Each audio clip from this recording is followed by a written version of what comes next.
Ai.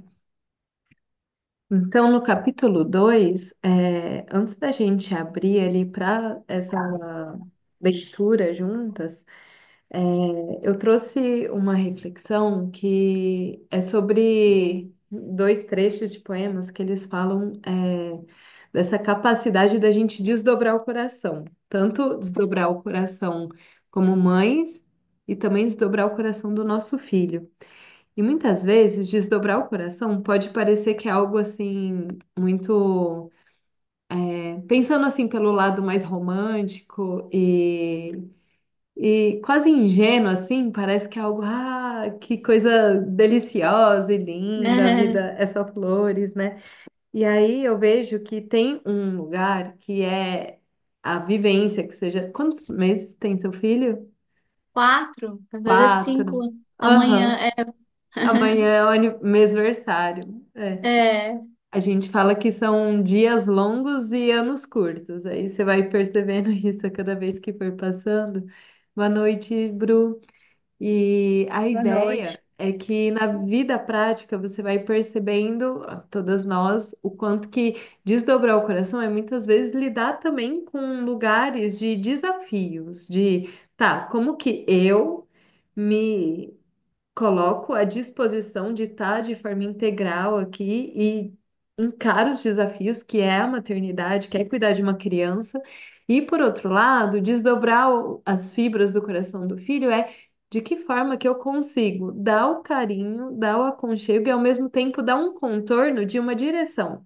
E aí, então, colocar também essa criança para vivenciar os desafios que ele tá com 4, 5 meses ainda é muito pequenininho, mas passa rápido, como eu disse, e cada um de nós vai vendo no dia a dia o que que é o desafio, porque no primeiro ano de vida, a vida é uma grande novidade, né? Então, tipo, tudo é um grande desafio. De que forma que eu deixo o meu filho, tipo, caminhar com a mão no chão, né? Tem gente assim que tem aquela coisa do tipo, nossa, tem que ser super cuidadoso com o Uhum. filho. De que forma que uma criança no primeiro ano de vida ela tem que lidar com as coisas, com os desafios de se pendurar nas coisas, enfim, a gente vai lendo aqui no livro o que ela traz também como contorno, e aí a educação já vem nesse campo do no primeiro ano de vida existem vários campos de educação, e aí quando cresce, aí a gente passa a pensar o que que é uma educação que se põe no título de escola e que muitas vezes aqui nesse capítulo ela fala professor, e a gente pode substituir como qualquer pessoa que está ali, Sim, né? cuidador, né? Cuidador, ser humano que está com uma criança e que está ali aprendendo o tempo todo. Então, eu vou começar aqui a leitura. Em qualquer momento a gente faz a pausa, e aí também em alguns momentos eu trago a pausa para a gente digerir também. Eu não vou adiantar aqui o que ela fala, né? Mas um grande campo desse estudo que tem a raiz no quarto caminho, que é que a gente tem que digerir todas as informações que entram, né? Tudo o que acontece ali. Então, como eu vou lidar com uma situação, como que eu absorvo um novo aprendizado, é uma digestão mesmo. Então, faz sentido para mim também fazer as pausas para a gente ir digerindo. É, não, legal, e veio muito a calhar, porque eu penso muito nessa questão de ela é muito tênue, né, a linha. Tem um bebezinho aqui, tá, de 4 meses, mas quando é que como que eu vou direcionar, né? Sei lá, quando que eu vou ter carinho ao mesmo tempo direcionar aquela criança, ter uma certa firmeza, sabe?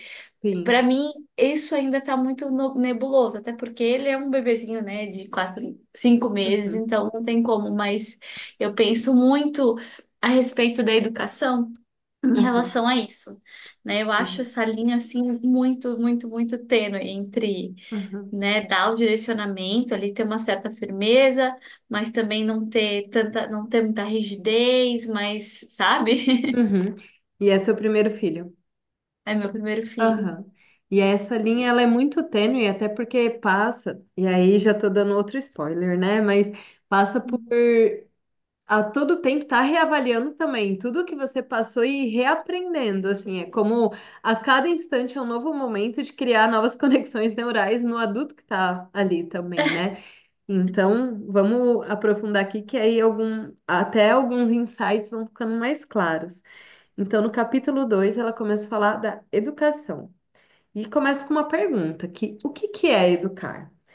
Quando nos perguntamos o que é, ou melhor ainda, o que deve ser a educação, porque aí a gente diferencia do que é e o que a gente quer criar. Somos levados de maneira natural à pergunta: o que é ou o que deve ser a vida? E aí então a gente entra nesse campo de a educação significa também o que que vai ser a vida dessa criança, o que que a gente quer oferecer para ela e para nós que estamos ali cuidando e estamos vivendo junto. E se nos orientamos pelo que todos podemos comprovar, vemos que na vida há pensamentos, sentimentos e atos. Os atos são realizados pelo corpo e provêm de nossos pensamentos, sentimentos e emoções. Esses fatores e a harmonia de suas manifestações determinam a qualidade do ser humano, seu grau de realização e seu nível de contribuição. E aí aqui ela traz pontos importantes, assim como mapas, né? Que muitas vezes ela fala, a gente tem que dar uma direção, e aí a direção é rumo o quê, né? É rumo a essa qualidade do ser humano que está também mensurada pelo grau de realização, que é dos poros para dentro, então, tipo, realização interna, interior e o nível de contribuição, que é também o que essa pessoa vai manifestar ali no mundo, nas suas relações e no que ela materializa. E eu vejo que sempre que a gente traz uma reflexão sobre cuidar de crianças, também é muito um espelho para em que ponto da minha jornada pessoal eu tô. E aprender a cuidar bem de um filho ajuda, inclusive, a descascar cascas de cebola de si mesmo, assim. E aí ela continua. A educação que se ocupa somente de um ou dois desses fatores, que aí são pensamentos, sentimentos e atos, ou fontes de manifestação do indivíduo, deixa nas mãos da sociedade e do próprio indivíduo um ser incompleto, em maior ou menor grau, e cuja ausência de harmonia não lhe permite o desenvolvimento pleno de seu potencial, quer seja intelectual, como no caso de um matemático ou de um químico, emocional, no caso de um pintor ou de um músico, ou físico, no caso de um atleta. E aí dá para perceber também aqui que ela traz essa nuance de que precisa ter harmonia entre esses três campos, que é o corpo físico, o corpo sentimental e o corpo intelectual, e que todos eles podem gerar manifestações, desde tipo uma pessoa que é mais matemática, uma pessoa que é mais artista, né? E uma pessoa que também traz esse desenvolvimento do corpo físico. Quando a gente vai para o estudo de um adulto, né, e que ela está trazendo aqui em pinceladas o que que é a educação de uma criança, a ideia é que a gente tenha harmonia entre esses corpos e que a gente trabalhe todos os corpos. Então, trabalhar o corpo físico, o corpo mental, que é o intelectual, e o emocional. E aí até já dá para fazer uma fotografia da sua semana, de que forma que você tem durante sua vida, durante sua semana, durante os anos exercitado esses corpos. E aí ela traz, né, como que a sociedade tem lidado. Com respeito ao estudo, a falta de harmonia tem grande influência na capacidade da criança para interessar-se pelo que é proposto. Podemos comprovar que a criança com problemas afetivos no lar não tem a mesma capacidade de atenção que aquela que se sente afirmada pelos pais. Aí no encontro anterior a gente falou ali algumas nuances sobre o que que é essa afirmação, né? O que que é essa sensação de que eu sou amado, é como essa linha geral, né? E aí, nesse primeiro ano de vida, eu vejo que é esse o contorno que se dá, aquela nutrição ali que vai além. Muitas vezes a gente tem essa preocupação da saúde física, né? E de que forma que esse bebê tá ali inundado de afirmação de que papai e mamãe estão ali, de que tem adultos presentes com ele, né?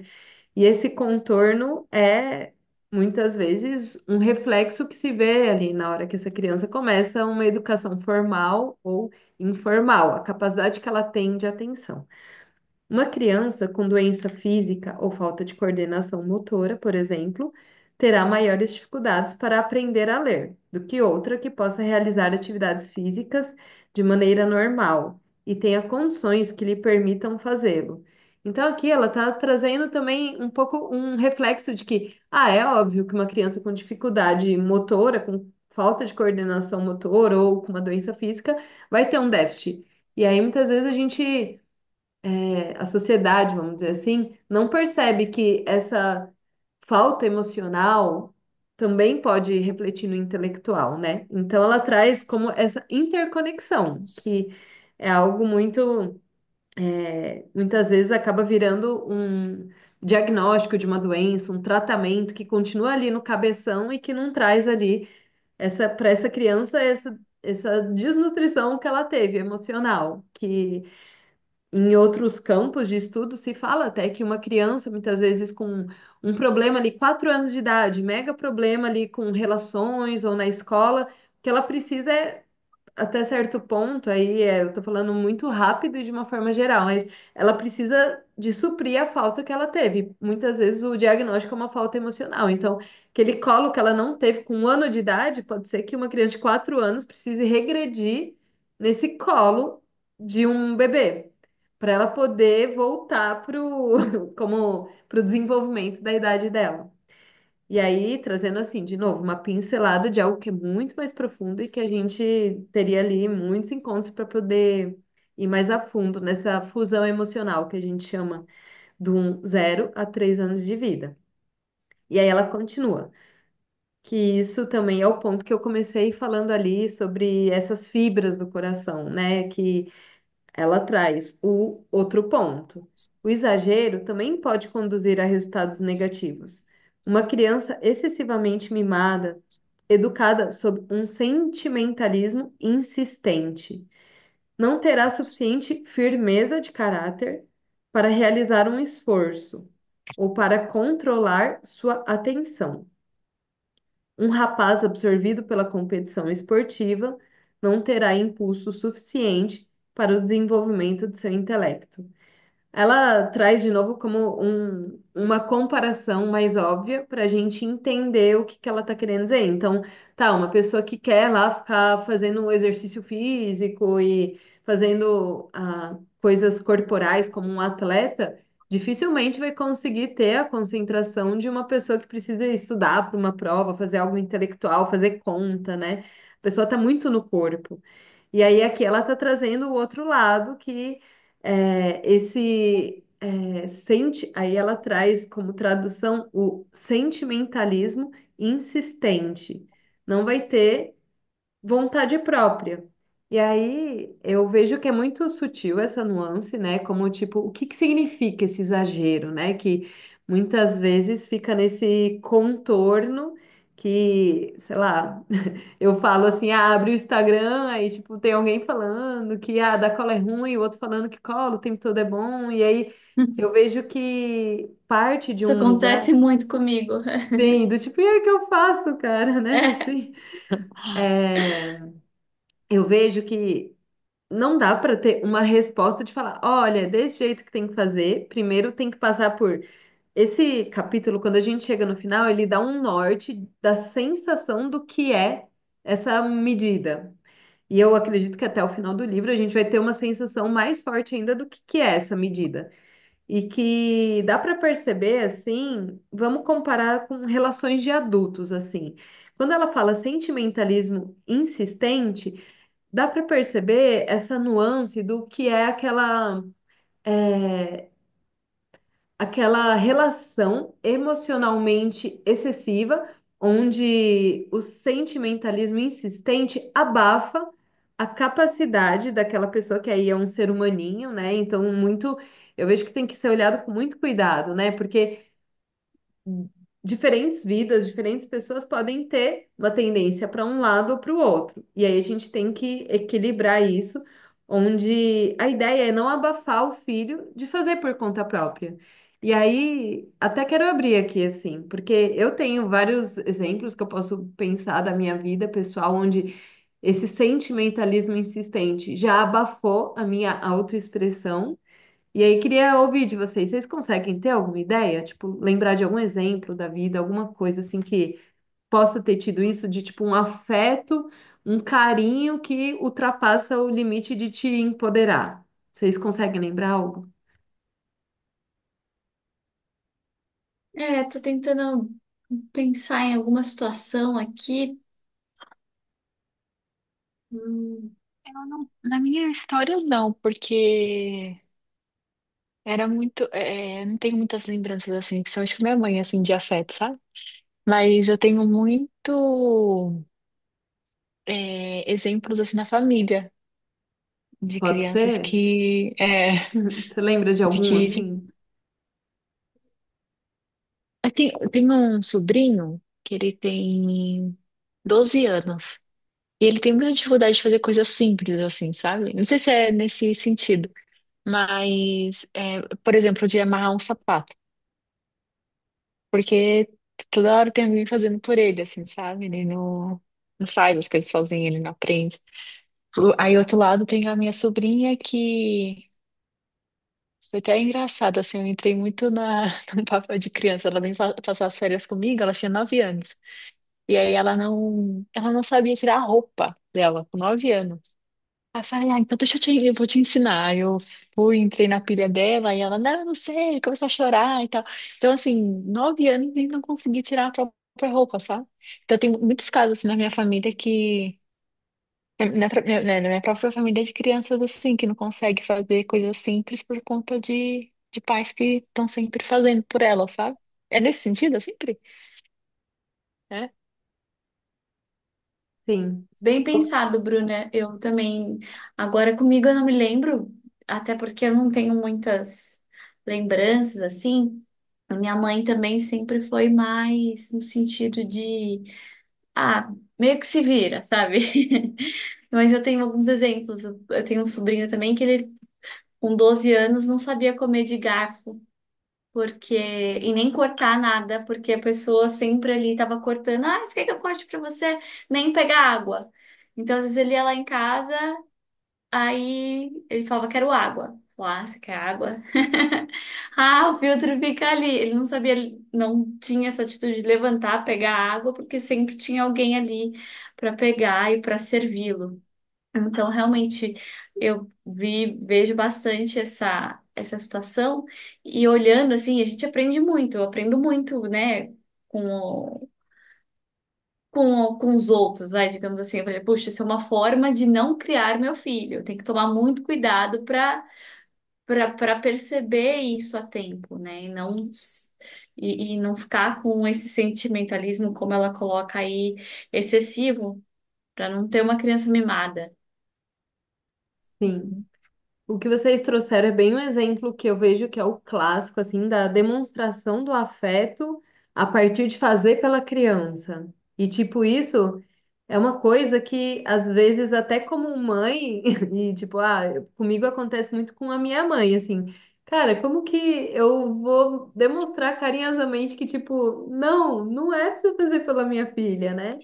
E tem um caso, assim, que aí é de um caso clínico complexo, mas para deixar bem ilustrativo, assim, que uma vez a gente tinha ali numa equipe multidisciplinar um paciente que, tipo, ele tinha 18 anos, ele estava com uma questão, assim, que estava bem complexa, que era ele não saía de casa.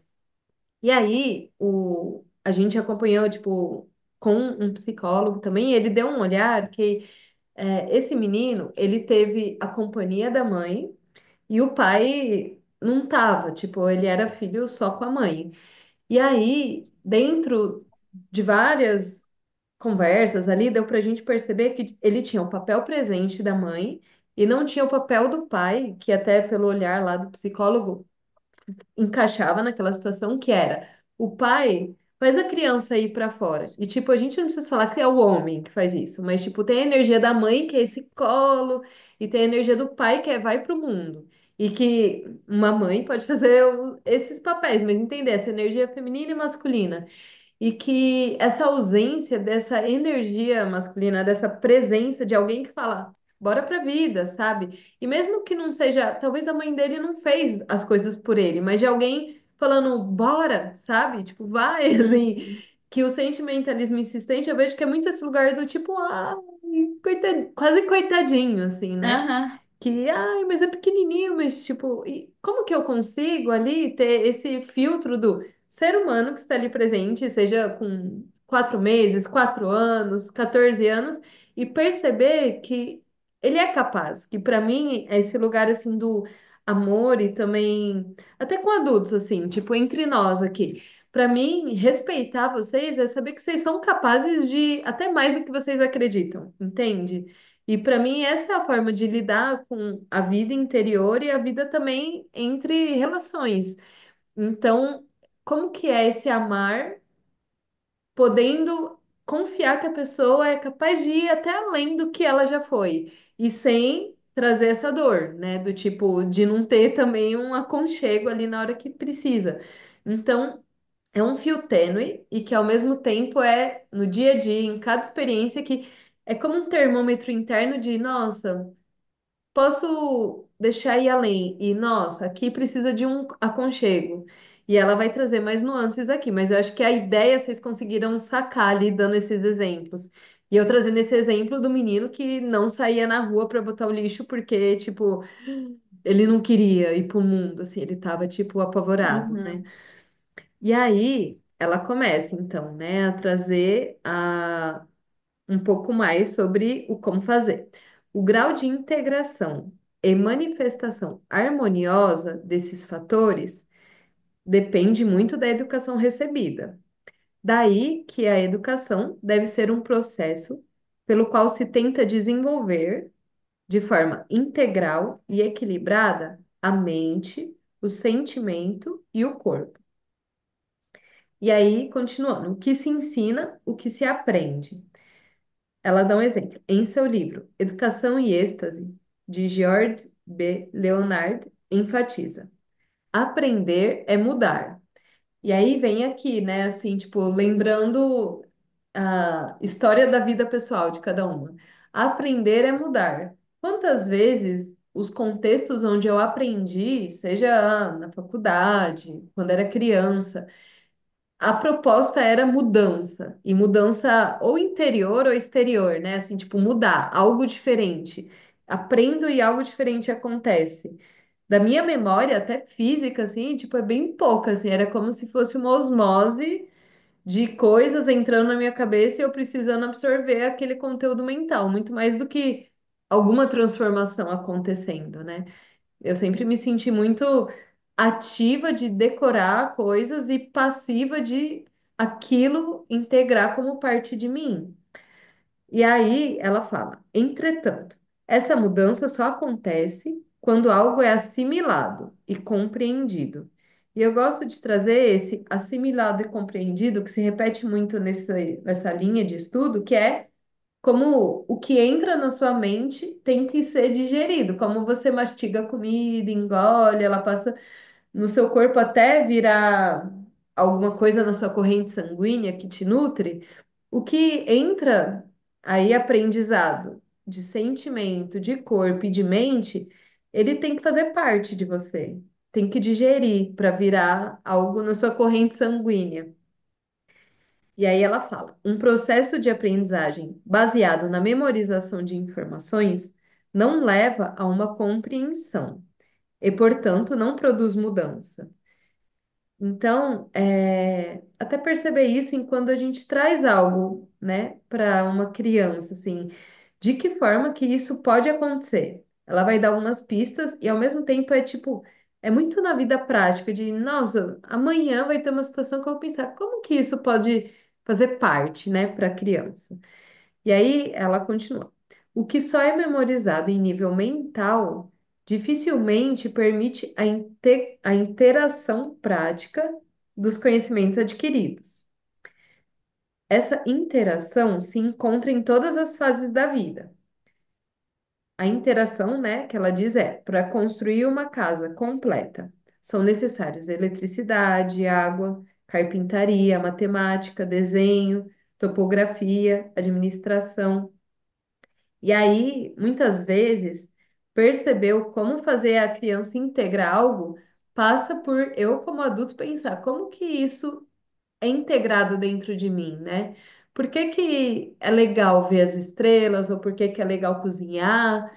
E aí começar, tipo, é como dentro da minha capacidade adulta de, tipo, ver aquele bloco, ou seja, aprender a cozinhar, desintegrar e falar, nossa, dá para ensinar os números aqui, dá para ensinar as texturas, enfim. E isso começa como um exercício de como que eu enxergo de novo a vida, né? Tipo, voltar. Eu digo que uma das coisas mais legais de ser mãe é que eu tenho a segunda chance de olhar a vida pela primeira vez como uma criança, assim. Uma vez eu tava na praia e percebi a minha filha brincando com a areia, assim, falei, cara, que legal que é olhar a areia desse jeito que ela tá olhando, né? Então, também é um presente para a gente poder praticar essa malhação que o livro propõe. Aí ela continua. O senhor Leonard, ao referir-se às escolas dos Estados Unidos, realça em seu livro. O que os colégios ensinam é a fragmentação dos sentidos, com as emoções e o intelecto, divorciando o próprio ser da realidade, da alegria e do presente. Aí, ela repete várias vezes de diversas formas, então eu queria que vocês sentissem, assim, até dá para fechar os olhos em um minuto e conseguir visualizar, assim, o quanto que o ensino que vocês passaram, e aí vai além da escola, né, em casa e tudo, o quanto que você se sentiu muitas vezes divorciado de você mesmo e do presente ali, daquela situação que estava acontecendo, ou que foi muito pro cabeção, ou que o seu emocional não foi visto. E o corpo também, né? Num lugar onde movimentação do corpo para uma criança, muitas vezes, enfim, existe formas de direcionar também, né? Ou, como eu senti na escola, tipo, minha movimentação do corpo não era cuidada, assim, não importava meu corpo querer brincar, eu tinha que ficar sentada estudando, né? E aí, relembrar isso, o quanto que isso foi uma fragmentação. E aí ela continua: o sistema básico de educação não mudou. Hoje, como no Renascimento, o professor fica em pé, fica de pé ou se senta diante de uma classe e apresenta a seus alunos fatos e técnicas de natureza verbo-racional. E aí, né, ela fala: aprender implica uma interação entre aquele que aprende e seu meio ambiente e sua eficácia está relacionada com a frequência, a variedade e intensidade da interação. E aí, até assim, eu leio isso e fico pensando na gente aqui aprendendo com o livro, né? Assim, é, a gente está tão acostumado a aprender dessa forma, assim, de, tá, uma informação, duas informações, três informações, absorve, pronto. Sei falar para alguém essa informação. E o quanto que, às vezes, até o passo mais lento da informação de, olha só, o que ela falou aqui. Por que que eu não quis ler esse livro sozinha? Porque eu diria que eu tô cansada desse sistema de aprender de tipo, nossa, eu consigo ler o livro rapidão e sair fazendo, e muitas vezes esse sair fazendo é conseguir aplicar 1% do que eu li e passar batido e vai para o próximo livro. E o quanto que aprender também a proposta do livro é que envolve a interação, envolve essa possibilidade de olhar a Jussara, de olhar a Bruna, de a gente parar e pensar juntas e de alguma forma ir tecendo essa ponte entre o que está sendo dito e a minha vida, o que acontece, minhas lembranças de, nossa, essa semana com a minha filha. Eu tô vendo que ela tá com um desafio de sentar para comer na mesa, sentar para se alimentar. Ela quer brincar enfim, né? E o quanto que eu ensinar ela a, olha, filha, com 4 anos é importante também sentar na mesa para comer com a família. E aí eu ensinar ela. tem a ver com ela entender o ambiente, então muitas vezes eu estar sentada para comer, o papai também sentar para comer e a gente tá presente fazendo aquilo, já envolve todas as vezes uma mudança de ser, né? Que eu, há 7 anos atrás, comia, estudando, fazendo mil coisas e, tipo, foi uma mudança que bom que aconteceu antes dela nascer e que agora é, tipo, um pedido master de se eu tô bem presente aqui, eu consigo falar para minha filha que isso é legal, assim, né? Que senão, como que eu faço, né? Se nem eu tô ali, como que eu quero que ela esteja? E aí ela fala sobre a frequência, que muitas vezes para a criança é a frequência, o dia a dia, e para o adulto também, né? E a variedade, então, de diversas formas ela entender, não sempre do mesmo jeito, e ah, aí a gente falou ali no passado, né? Nos encontros passados, o negativo é uma grande, quase como eu digo que é a escola da vida ensinar o filho sem todas essas camadas da negatividade, de falar do mesmo jeito, ou de falar aquilo que nem eu faço. Se eu acho chato lavar louça e toda vez lavo reclamando, como que eu quero que meu filho um dia ache legal lavar louça, né? E intensidade da interação. Então, para eu ensinar para o meu filho que é bom comer, tem que estar interagindo sobre isso, né? Não dá. Tem aí eu tô, né, trazendo o que é meu desafio do momento, mas eu vejo que eu consegui construir um vínculo com a minha filha de que comer é um momento familiar desde o momento em que ela começou a introdução alimentar e que ela podia, assim, era mais prático eu comer num momento e ela no outro. E eu comia junto com ela para incentivar, assim, de tipo, ó, mamãe tá comendo também, sabe? Tipo, é natural, eu tô aqui comendo e você, assim. Isso é uma forma de fazer a criança criar uma relação com a comida, né? Porque hoje ela tem uma relação boa com a comida e ela quer sair correndo, brincando, e eu vejo que tem um lugar que é o que o livro tá trazendo, que é tem um caminho que é tipo de não ignorar o sentimento, a necessidade da criança e qual o contorno que eu quero oferecer também. Porque e aí é isso, eu não tenho uma resposta hoje para dizer, ó, é assim que você tem que fazer para o seu filho comer sentado todas as refeições de uma forma harmônica, amorosa. E aí eu vejo que é essa construção de quantas coisas ali, escovar os dentes ou fazer outras atividades, foi uma consistência de falar, cara, eu tô aqui. E eu tô aqui dizendo que é importante isso. E eu tô escovando meu dente todo dia. Então, bora lá, um dia, depois outro dia. E aí vamos continuar aqui para ver o que mais ela fala. O ensino puramente intelectual, que não chama na criança seu interesse integrado, um ensino em que, como dizia Arnold Toynbee, se substitui a arte de viver pela de brincar com palavras. E aí, dando até esse exemplo, né, que eu falei do escovar os dentes. A gente começou a escovar os dentes dos bonecos e falar o quanto escovar o dente é legal e, tipo, começa a ter um tecido, assim, de cara, tá pitando nesse momento é isso, então, beleza, a gente, quando ela começou uma transição para começar a ir no jardim da escolinha, eu contava histórias de quanto que os amiguinhos lá do livro achavam super massa conhecer crianças novas e ter um novo cuidador e uma nova pessoa que cuidador não, uma pessoa que cuida, né? E eu procurei tecer essas pontes entre a nossa rotina, o que a gente já vivia. Eu já lia livro para ela e tudo mais, então essa é a forma que eu vejo também, essa arte de viver e integrar os assuntos também. O que está vivo aqui no nosso núcleo familiar hoje? Então, vamos trazer isso, né, nesse momento. E no caminho contrário também, né, que é juntar, assim, teve a Páscoa. Aí eu pensei, todos os amiguinhos, enfim, tem.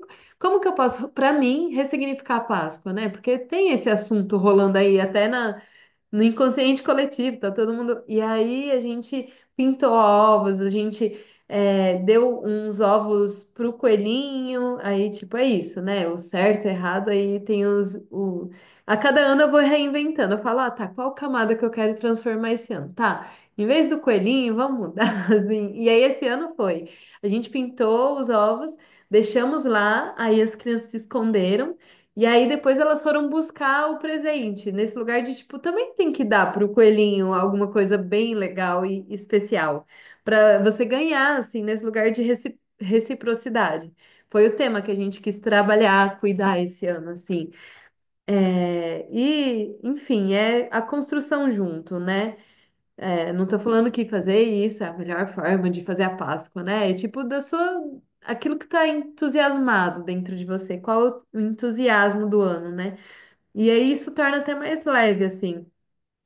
E aí ela continua. Então não é só eu falar, olha, é importante você dar e receber. É tipo, tá, a gente fez com coelhinho, e isso vai marcar ela, sabe? E no meu dia a dia eu faço isso e falo, olha o que eu tô fazendo aqui, ó, é super legal ir na casa de um amigo levar um presente. Vamos levar um brinquedo quando você for brincar lá com a sua amiga na casa dela?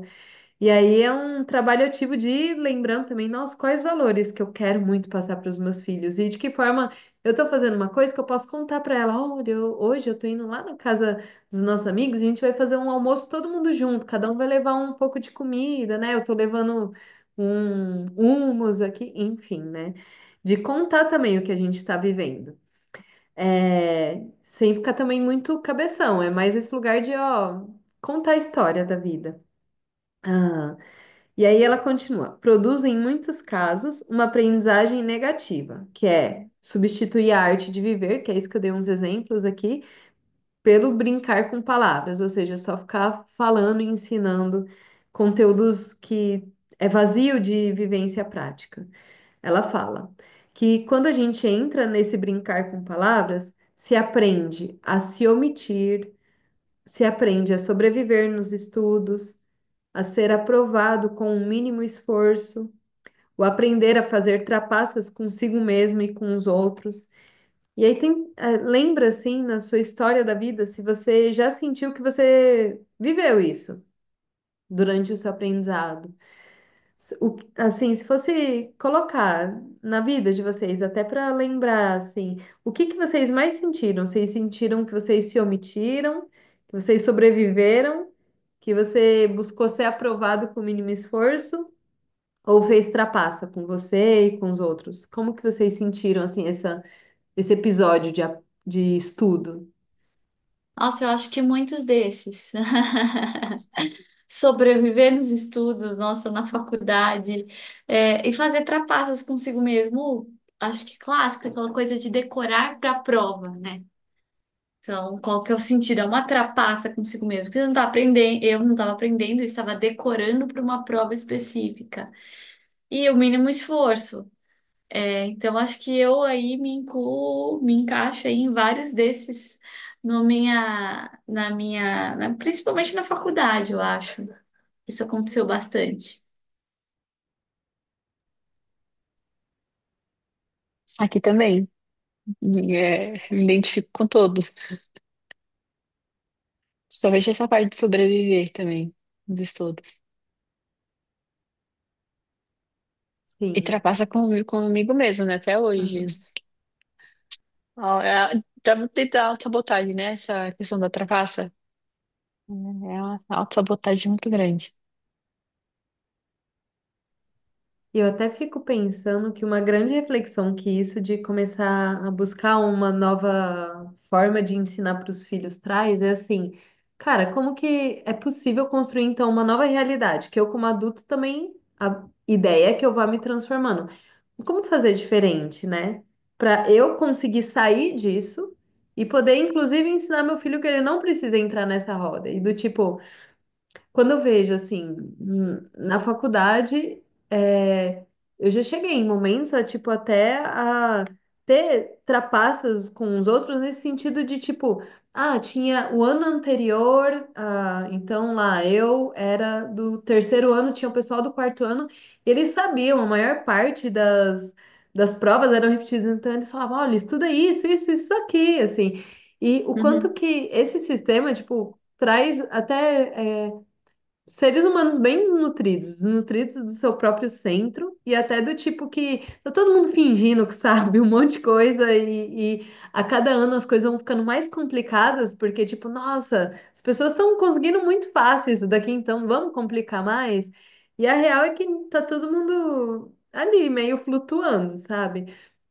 E por outro lado, como que eu posso criar um ser humano que consegue escolher o que quer, né? Tipo, tá, minha filha quer ser então astronauta, sei lá, né?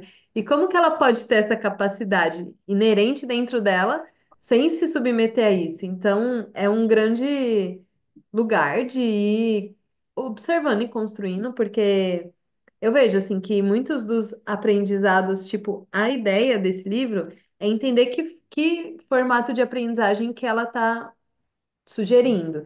E muitos dos aprendizados livres trazem bons artistas, tipo, como esse lugar mais sutil, ele é um lugar que eu diria assim, que na maioria das escolas tipo Waldorf, né, que trazem antroposofia, saem muitos artistas e terapeutas, mas se meu filho quiser ser outra coisa, cabeção que tem que entrar na Matrix, assim. Então, eu vejo que aí eu já tô dando outro spoiler aqui, né, do livro. Esse livro, ele traz muito uma pegada de... Eu li até o final do segundo capítulo, que é onde talvez a gente vai chegar aqui em breve. Ele traz o esforço ativo. Então, a ideia é que a gente estimule em nós mesmos e nos nossos filhos o que que eu posso ir além, sabe? De que forma que criar uma criança para que ela sinta um gosto, um tesão de se esforçar por si mesma. Isso pode trazer a possibilidade do meu filho, mesmo num ensino nada convencional, ser o que ele quiser. Porque ele vai querer se dedicar e talvez até passar esses talvez perrengues de uma faculdade clássica para falar, cara, eu quero tal coisa, mas ele sabe e ele sabe o que ele quer, né? Porque muitas vezes a gente passa, às vezes até numa faculdade parece que tipo, eu tô fazendo isso daqui porque tem que fazer. E o próximo passo é fazer o outro negócio lá, que é, sei lá, o mestrado, o doutorado, a especialização. Tipo, parece que é pular etapas no play automático da vida. E a ideia desse livro é que a pessoa, ela passe desafios e saiba o que ela quer. E não só, vou fazer automático isso porque todo mundo faz. Entende a diferença? Então, vamos avançar no livro para ver onde que isso se encaixa. E que, de alguma forma, a gente, como adulto, no ponto da vida que vocês estejam, de que forma que eu posso conseguir não continuar reproduzindo isso, né? Então, daqui para frente, de que forma que eu consigo achar novas fronteiras, de não me omitir, de não sobreviver, de não viver no mínimo esforço, de não trapacear comigo mesma, não trapacear com os outros. É um grande trabalho aí, que o mundo ele é arquitetado para que a gente precise usar esses mecanismos. E criar um novo caminho também diz e aí, deixa eu fazer diferente, então. E aí ela fala, né, que esse tipo de ensino nega à criança a alegria de aprender, de compreender e, portanto, tira-lhe a possibilidade de desenvolver todo o seu potencial. E aí é que a gente está falando da criança e do adulto, né? De que forma que eu quero também desenvolver meu potencial, de que forma que eu quero desenvolver a alegria de fazer as coisas. E aí é um dia de cada vez também, né? Assim, eu vejo que começar pela nossa rotina com os nossos filhos é um ótimo campo, assim, de viver essa realidade, né? Que sai do automático, do mecânico.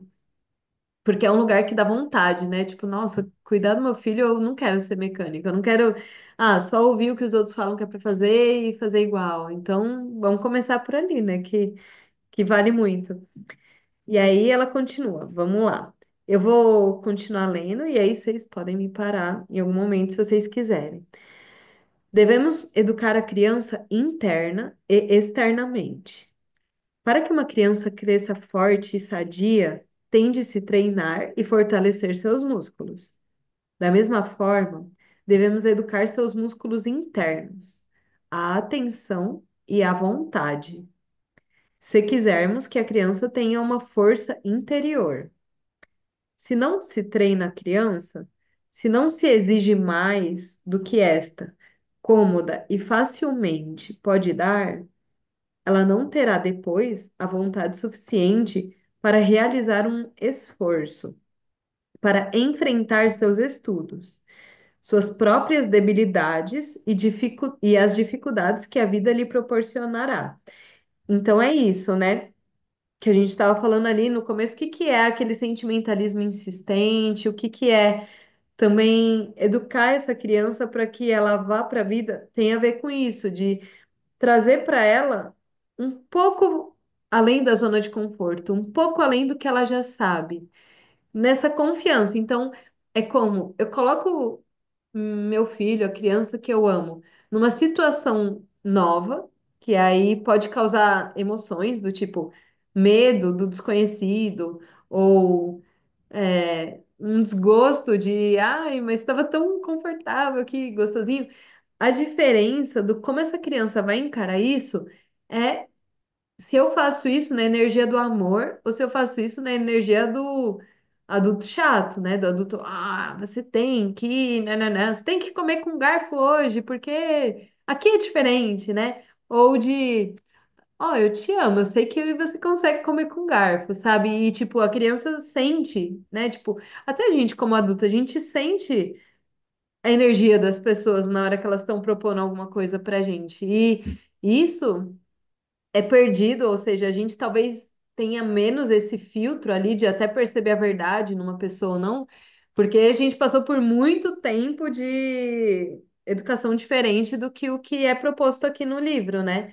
Mas a criança, ela tem esse termômetro muito aguçado, porque ali um bebezinho, ele é fusionado com um todo. Ele sente sua emoção mesmo que você não falou nada. E aí a gente vai crescendo, perde um pouco isso, e a ideia é que a partir dessa educação, onde a criança sente o ambiente, onde ela interage de uma forma muito mais presente, a criança vai saber se você está tirando ela da zona de conforto na energia do amor ou na energia do carrasco, né?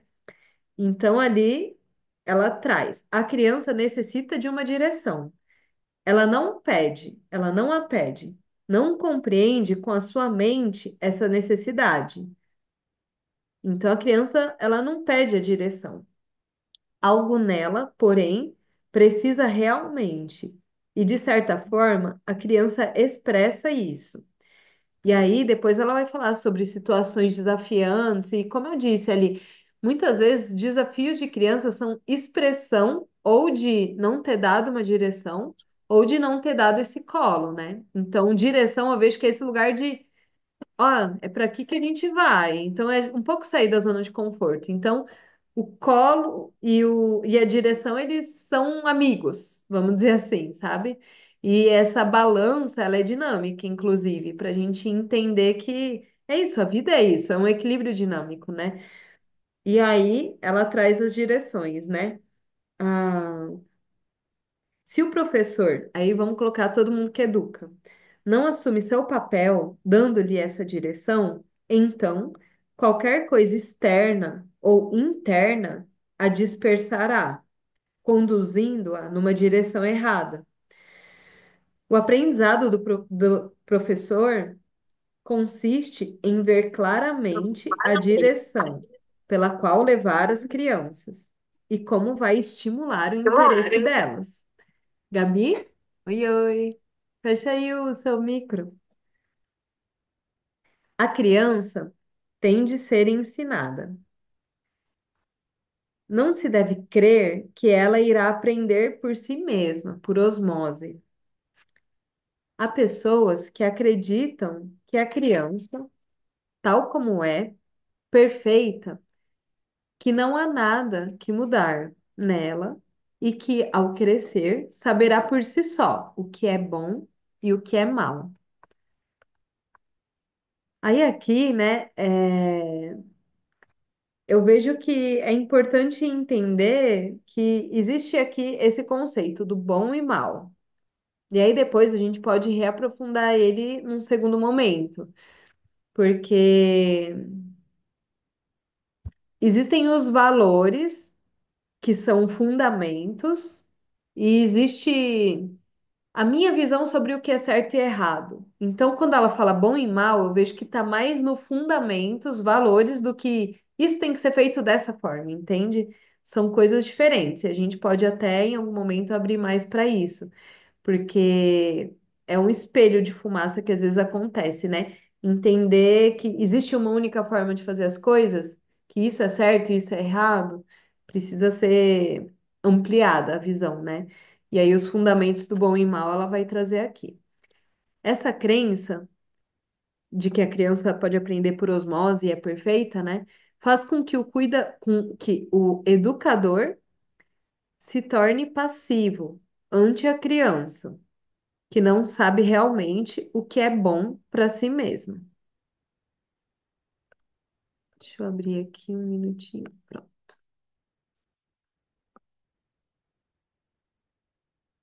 Vou colocar aqui para quando a gravação tiver e aparecer eu falando para vocês. Ela não viveu, a criança não viveu, ela não sofreu, não pagou para saber. O educador, sim, já o fez e por isso está aí para lhe dar, para dar-lhe uma direção, para ajudá-la a compreender. A criança não tem um sentimento inato do bem e do mal. Isto deve fazer parte da educação da consciência e do sentimento. É necessário ensiná-la a ser agradecida, a reconhecer que deve valorizar o que recebe. Hoje em dia, os seres humanos pensam que tudo lhes é devido, que merecem tudo. Isso não pode ser o eixo essencial de uma educação. E aí aqui vem um pouco aquele. Eu acho importante até dar o contorno que ela está trazendo, né? Aquele conceito que ela falou sobre o sentimentalismo insistente, né? Que não quer dizer que a gente não tem que estimular nossos filhos a acreditar que eles merecem o melhor, no sentido de que tem um lugar do merecimento, né? Assim, então, nossa, que tudo me pode ser acessível, que a energia disponível ela é muito grandiosa, né? E ao mesmo tempo que ela está querendo falar é a importância de agradecer e também de reconhecer o valor das coisas, de não ter como esse olhar da liquidez das coisas, tipo, o como hoje é muito evidente, assim, o como a gente trata a natureza, né? O quanto que, eu jogo o lixo, num saco plástico, fecho e vai lá para a natureza. E aí se tem a crença de que eu fui responsável o suficiente pelo lixo que eu consumo, porque eu embalei o lixo e joguei ali para o lixeiro jogar. E até certo ponto não, porque esse lixo ele é acumulado, e ainda mais se tipo a todo ano se troca, sei lá, quebrou uma coisa e compra outra, e aí tipo tem essa coisa até do estímulo do consumo das crianças, né? Então essa permeabilidade entre a criança valorizar aquilo que ela ganha vem todo em toda uma camada em que a gente pode abrir também para falar sobre o consumo e o que que as crianças de hoje que ganham assim, tipo, um monte de coisas, né? Tipo, é diferente o consumo da nossa geração para o consumo ali de crianças de gerações do meu vô, por exemplo, né? E de que forma que a gente pode trazer para elas o valor de merecimento e ao mesmo tempo da valorização do que se tem. E aí, aqui, a gente pode ir até o título final aqui da página 16. É sempre melhor que a criança possa aprender de forma direta e vivenciada qualquer coisa que se queira ensinar a ela. Por exemplo, ao estudar os animais, em todos os casos em que seja possível, deve-se levar o animal à classe, ou então as crianças, aonde está o animal, para que possam vê-lo, tocá-lo, alimentá-lo, brincar com ele. Essa é a ideia de interagir com aquilo que se aprende, né? Ela traz o exemplo do animal. Dessa maneira, sua aprendizagem deixa de ser teórica, produto dos livros, e se converte numa experiência prática da vida, que ela não esquecerá jamais. ao mesmo tempo, inclui a possibilidade de chegar a amar os animais e a própria natureza.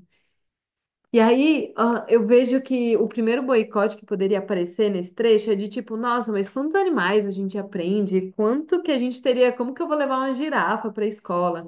E aí eu vejo que é muito baseado nessa qualidade de aprendizado que a gente tem de quantidade, de, tá, tem 1 milhão de animais, eu quero ensinar todos para as crianças, elas nem nunca nem sabem o que que é África, nada, e tipo, vou falar uma lista de todos os animais que existem. E pronto, ela sabe o nome, ela aprendeu.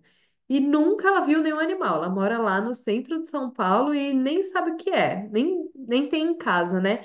E qual qualidade que seria dessa criança experienciar menos animais e vivenciar com eles, né? Então, assim, tocar, brincar com animal.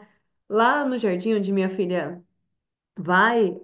tem uma tartaruga dentro da sala, que é a Tuga. Eles alimentam a Tuga, eles têm histórias da Tuga. E é uma tartaruga, não é tipo um museu de animais ou um zoológico. É tipo, eles têm a relação diária com a tartaruga, entendeu? E tem gente que tem animal em casa. Então, assim, eu vejo que a gente tem que sair desse lugar da quantidade e passar a olhar mais para a qualidade das interações, do conhecimento. E aí isso simplifica uma boa parte de talvez as barreiras que a gente tenha a aplicar isso que ela está falando aqui, né? E não quer dizer que eu nunca vou ensinar nenhum animal que a criança não possa ver. Não é esse, não é rigidez, é entender o que que eu quero ensinar então para essa criança. Quando eu começo a falar de animais, ela aprender uma lista de 50 nomes e saber falar em francês e em espanhol o nome dos animais, assim, e saber que mora na África. E aí? E daí? O que que mudou para a criança, né? E aí, entender que a qualidade do ensino tem que ser de ela aprender a amar aquilo que ela está aprendendo, né? Então, eu aprender a amar os animais, aprender, aí ela continua. Essa vivência deve se dar da mesma maneira com as plantas, ao semeá-las e ao cuidar delas.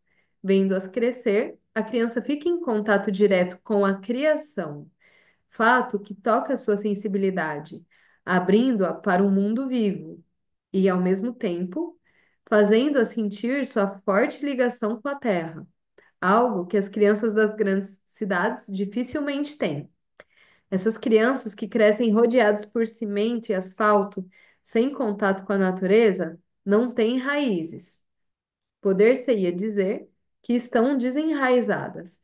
E este fato gera muitos dos males de que sofrem os jovens de hoje. Então ela traz até mais camadas aqui, né? De até se vendo assim, cada um de nós aqui como crianças, como que a gente foi criado, quanto que essa relação com as raízes desde criança, ou a não relação, né? Eu fui criada numa cidade de super asfalto e portão fechado, era perigoso sair. E a árvore para mim foi coisa de adulto, assim, né? Entender o que é e até era muito. Nem passava pelo meu sistema de pensamento de que árvore que vem. Tipo, se a melancia vem de uma árvore ou do chão, sabe? Assim, então essa desalfabetização do que é a vida, ela tem até hoje em mim reflexos, né? Do quanto que é um retorno, assim, é como eu vejo que existe até um espaço que é criado e que, de novo, ser mãe abre camadas, né, de uma vida que eu estava ali muito numa correria do adulto e que eu voltei para um lugar de falar, gente, volta muitas casas do tabuleiro, eu preciso também criar essa referência de raízes, né, tanto porque eu sinto essa falta como um adulto que não teve, e eu quero que seja diferente para essa criança que está aqui junto comigo. E aí isso pede também uma mudança da velocidade com que as coisas acontecem na vida, porque cuidar de uma planta, cuidar de um animal, semear, observar, criar esse repertório para uma criança pede tempo, pede presença. E de que forma que a gente consegue integrar isso na rotina e na vida, né? E é um grande exercício de perceber que é, eu vejo como partes de ser humano que estão ali, tipo, vazias, e que a gente precisa preencher esses buraquinhos ali para conseguir até ter acesso à potência de ser que nós somos, né? Então, tá, fazer terapias mentais e psicológicas, ler livros, traz muito repertório, ajuda no nosso desenvolvimento pessoal e plantar na terra, mexer o corpo também é algo muito necessário, né, como ser humano. E aí ela traz aqui a possibilidade da gente, desde pequenos, criar o repertório para os filhos, para as crianças, vivencial. Então, sair só desse etéreo, desse éter e ar que é o campo do pensamento. E aí vem essa proposta também de, ao longo da semana, perceber esse conhecimento, né, que a gente acessou aqui hoje. E aí a gente termina o segundo capítulo na semana que vem. É, de forma prática, de nossa, como que eu vou sedimentar que esse éter e ar que a gente hoje vivenciou e independente assim se essa semana você vai lidar muito com crianças ou não, mas começando pela sua vida pessoal, né? A gente trouxe aqui várias questões que podem ser aplicadas de como que eu vou fazer então isso acontecer? E aí vem de, tá, nessa semana, o que que dá para fazer? Vou plantar um manjericão, assim, vou cuidar de um manjericão, vou lá comprar no mercado um manjericão. E vou ver ele crescer, vou podar as florzinhas quando nascer. Pode ser simples, e tem que ser. Tem que começar simples, porque eu não tenho que ser instrutora de permacultura para começar a ensinar uma criança qualquer coisa, né? E até certo ponto é de ir investigando também isso que ela traz, né? Como a investigação que a gente quer trazer para a criança de o que que é o que me atrai, o que que o meu centro sente atração de aprender, de viver, de experienciar, e que pode ser de uma forma simples, ou se você tiver com tempo, de uma forma elaborada, de, nossa, qual é o meu plano então de vida? O que que eu tô super entusiasmada, assim, eu vejo que é um chamado da minha alma, assim, eu quero mexer mais com terra, eu quero mexer mais com arte, eu quero pintar mais.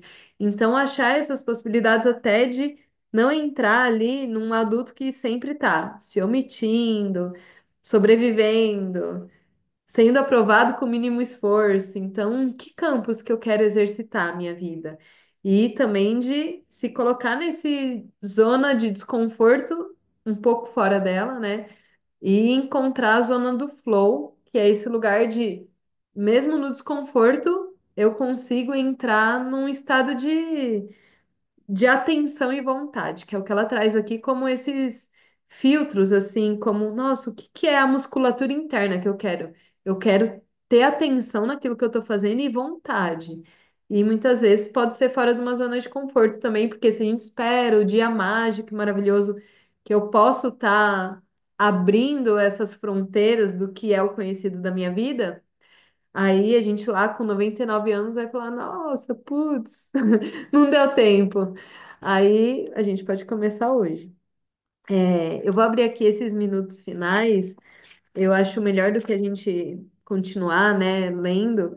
É, vou dar um spoiler de uma frase aqui da próxima leitura, que ela fala que educar é aprender a viver e compreender a vida.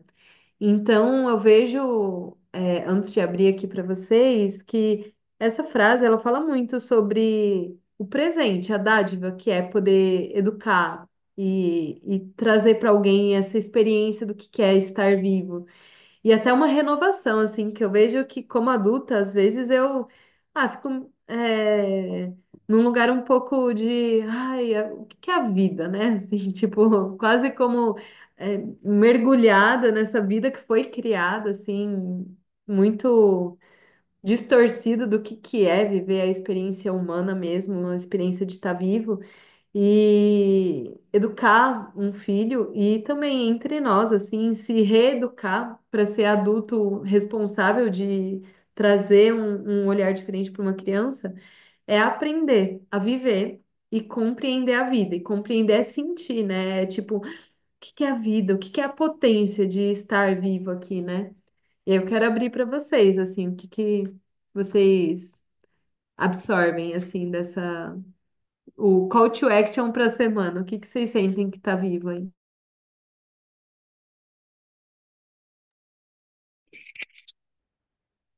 Eu falei, né, no outro encontro que eu não sou mãe ainda, né? Então eu tô no preparo. E, nossa, esse encontro de hoje abriu uma coisa aqui na minha cabeça no sentido assim, o quanto é precioso, assim, eu me tornar, eu fico pensando muito sobre, eu falo isso pro meu noivo, né? Eu já fiz essa pergunta umas 3 vezes para ele. Qual que é o ser humano que ele quer que a filha dele se torne? Eu trago muito assim essa pergunta para ele por conta dessa questão também por ele ser pai de menino, eu acho que para ele assim é um pouco mais difícil assim e para mim também é muito confuso, né?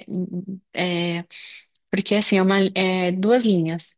É ele ser essa figura masculina para que lá na vida adulta ela tenha essa figura de uma pessoa de um homem assim, um provedor, que cuida, e ele tem muito, né, essa parte assim, de cuidado com ela e tudo mais. Mas aí, pro outro lado, eu acho que ele, tipo, dá uma exagerada nesse sentido, assim, de fazer tudo, sabe? É, E aí, assim, no meu caso, né, nesse encontro de hoje, eu comecei a pensar muito sobre. Porque eu fico pensando assim, eu preciso estudar isso, depois eu preciso estudar aquilo, eu preciso estudar sobre parto, eu preciso fazer essa aula, eu preciso fazer esse curso. Mas no encontro de hoje, me veio muito assim o quanto eu preciso também trabalhar como ser humano, porque quando eu estiver lá, beleza, todas as suas informações vai ser válida. Mas é como você falou, eu preciso ser o espelho, então não adianta eu falar pra minha filha que é bonitinho sentar na mesa e todo mundo comer em presença, sendo que eu não tô fazendo isso. Então hoje foi muito isso, assim, o quanto eu tô me tornando o ser humano que eu quero que o meu filho no futuro seja, sabe? E é isso, assim, e aí, no caso, assim, no meu caso, assim, que eu não tenho filho, mas que eu tô sempre assim caminhada, é muito maravilhoso ver o quanto eu também tô no caminho, assim, sabe? Porque eu trago isso muito pro meu noivo, de deixar ela fazer mais as coisas, de incluir elas nas atividades de casa, é, de explicar o porquê das coisas também, né? Tipo, não é só, organiza seu quarto, arruma seu quarto e é isso, sabe? Explicar o porquê que é bom ter um quarto organizado. Então, nesse outro sentido, assim, eu vejo que lendo assim e vivendo isso aqui, eu falo, cara, eu tenho uma cabeça que tá no caminho certo, assim, sabe? Então, foi muito maravilhoso. Gratidão, Pri. Muito valioso tudo, assim. Amei.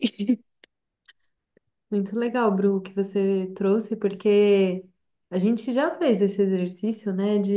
Então vê as 10 qualidades que você gostaria para um companheiro, e aí você ser essa pessoa. E aí, com um filho, né? Tipo, também é a mesmo exercício. Nossa, o que eu quero que o meu filho possa manifestar? E aí, deixa eu então exercitar desde agora aqui, mesmo que ainda não seja o momento, né? Meu filho tem ali 4 meses, tem 4 anos, tem valores que eu tenho que estar já de olho em mim mesma, porque eu quero que seja. Então, o reflexo é maior ainda. E é lindo esse exercício. A gente pode até propor ali para todo mundo fazer essa listinha dos 10 valores, né? Seria um Uhum. ótimo exercício coletivo. Sim.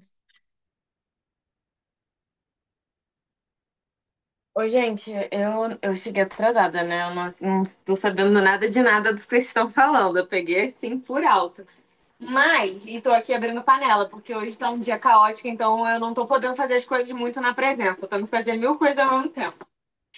E aí, gente, eu queria compartilhar com vocês, porque não tem muito com quem compartilhar essas informações, e aí eu vou vir aqui falar com vocês, porque é uma coisa que tô precisando botar pra fora, sabe?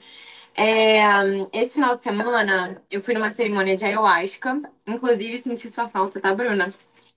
É, e aí, gente, o que aconteceu foi que eu recebi várias informações sobre maternidade. É, e também eu tô finalizando. Ih, eu vou ter que ir, gente. Já acordou. Infelizmente. Só o Minimax. Manda no grupo se você quiser, ou depois a Tá gente bom. conversa. Beijo pro Jai. Não, adorei. O Jai foi, foi o retrato do que é a vida de mãe. E É, mortalidade real. então, eu desejo muito que essa semana seja uma semana de digestão de tudo que a gente trouxe aqui. E a gente faz aí essa tarefa que a Bru propôs pra gente, da lista de 10 valores que você gostaria que o seu filho pudesse manifestar na vida dele, assim, para ele, não só entre você e a interação dele, mas o que que eu quero que o ser humano que veio aqui de dentro de mim traga para a realidade que a gente vive. E aí, de que forma que eu posso cuidar? E até tem de novo, né? Eu vejo que essa parte aqui do livro me trouxe muito, né? O que eu quero para minha vida também. Aprender a não me omitir, a não sobreviver, a não ser aprovada com o mínimo esforço e a não fazer trapaças, nem comigo, nem com os outros. Então, aí já fica também esse fio aí para seguir a nossa semana, tá bom? Um Maravilhoso. beijo. Obrigada a todo mundo que Beijo, pôde estar briga. aqui e quem está vendo também depois.